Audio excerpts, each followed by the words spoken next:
I'm your host, Annie Bowles, and this is News du Jour.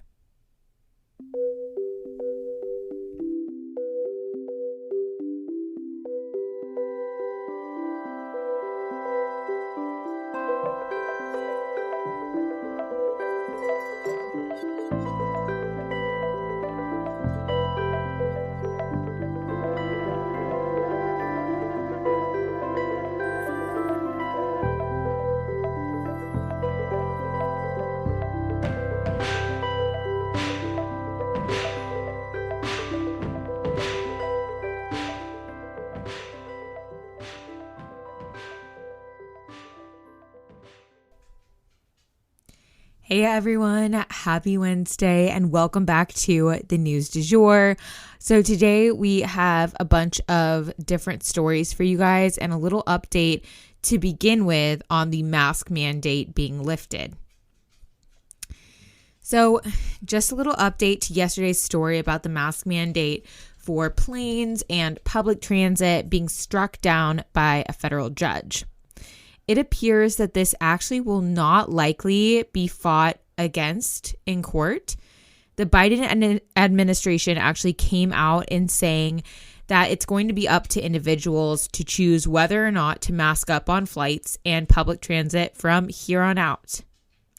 So I guess this is kind of part of the transition into living with COVID, or COVID becoming endemic, as they say. That's a term that just basically means an illness that we deal with on an ongoing basis. Now that vaccines and boosters are widely available here in the US, the virus is much less life-threatening and becomes more akin to something like the flu, assuming that new variants don't become more deadly or outsmart the vaccine's protection. So I just wanted to give you guys that general update here at the top of the episode. Stay safe and stay healthy out there, guys. And now on to stories on Ukraine. We have a few sort of shorter updates for you guys. First up, the Russian religious leaders are claiming that the war is an effort to protect Russia. So the Russian Orthodox leadership seems to be in lockstep with Putin and the Kremlin generally when it comes to messaging about the war. How do we know this? Well, Russian Orthodox churches outside of Russia have somewhat failed to fall in line with the messaging coming from above. That the war in Ukraine is actually a quote-unquote holy war to protect Russia from Western moral corruption. You know, things like gay pride parades. This is where an absolutely backbending spin is put on unnecessary violence run amok, and absolutely an example of where marriage between church and state can be so volatile. Next up, Russia bombed all along that north-south line that I was talking about yesterday. If you don't know about the mask mandate being lifted, I definitely would listen to yesterday's episode. And if you don't know sort of the new game plan for Putin, I would definitely listen to yesterday's episode, because basically what he's trying to do now is he's drawn this line from north to south on Ukraine where he's going to be moving eastward. And he bombed all along that line literally overnight. They hit everything from fuel depots to ammunition warehouses to railway infrastructure and more, basically taking out very strategic spots that would help Ukraine wage its war against the Russian invaders. We don't have any kind of estimates on casualties or injuries at this time, due to the fact that A, this just happened, and B, it was such a large-scale event, but definitely stay tuned for more info as it becomes available. Next up on Ukraine, Russian population is losing jobs in record numbers. So Moscow's mayor actually made an announcement yesterday that Moscow alone is bracing themselves for job losses of over 200,000 more due to the economic sanctions, tariffs, etc. The Russian ruble has lost about half of its value since the war began, and many Russians, as we know, have actually fled the country due to the war, and now they're not there and able to contribute to the economy in Russia. But some experts here in the West were actually hoping for even more of a strain on the Russian economy so as to have them feel it more and hopefully pressure their government into stopping the war or force them to due to lack of funding.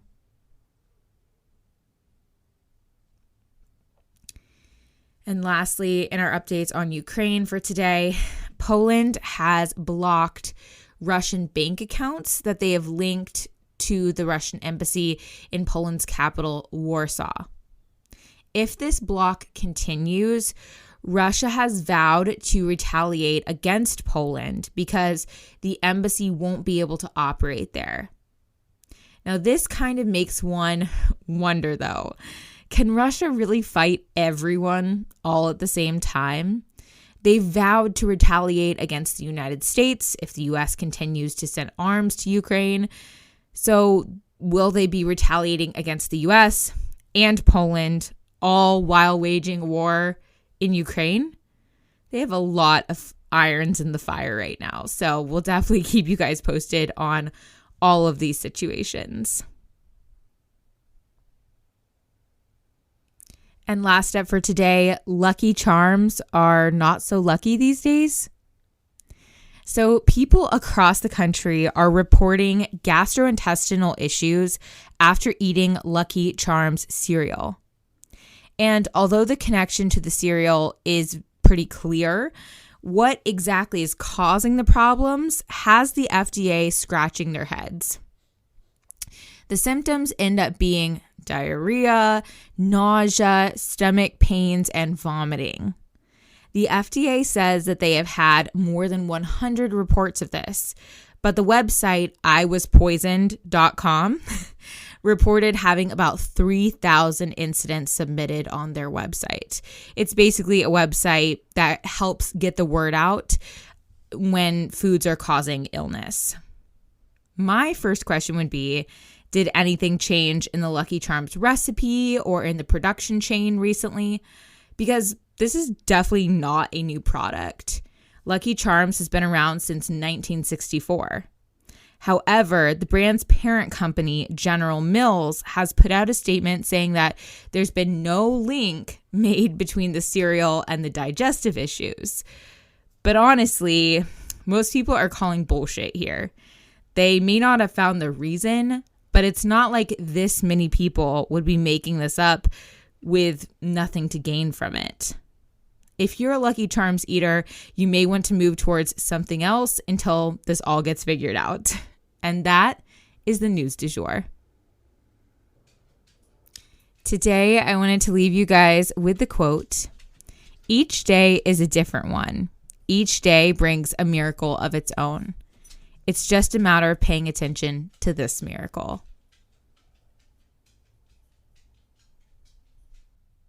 If you enjoyed this episode, please consider becoming a patron of our podcast. For $7.99 a month, you can unlock tons of perks like breaking news text messages so that you're never out of the loop. Tons of bonus episodes are already up there ready for you to binge, and a discussion board full of networking opportunities and much more. Go to www.patreon.com/sugarfree media today to become a patron. This is the best way to support our show. Our patrons make News du Jour possible. But a couple other ways to support our podcast are rate and review on whatever podcast platform you use to listen, share on your social media, you have influence, tell your friends, family, and colleagues that you love News du Jour and why you listen. You can also follow us on social media under sugarfreemedia.co on Instagram, just sugarfreemedia, all one word, on TikTok, and sugarfree_media on Twitter. We also have a weekend newsletter called Dreamers Digest that's full of dreamy content recommendations for your weekend, and a life update from yours truly. Sign up today on our website, www.sugarfreemedia.co. Our music is by Joey Lavoie and Nicholas Foster. Our cover art is by Hannah Pierce Photography. Our Sugar Free Media logo is by Catherine Jezik Designs. Any twinkling or little footsteps you might hear in the background are by my dog, Rhett. He's a rescue pup and always records with me. We appreciate you listening and look forward to telling you about the news again next time on News du Jour.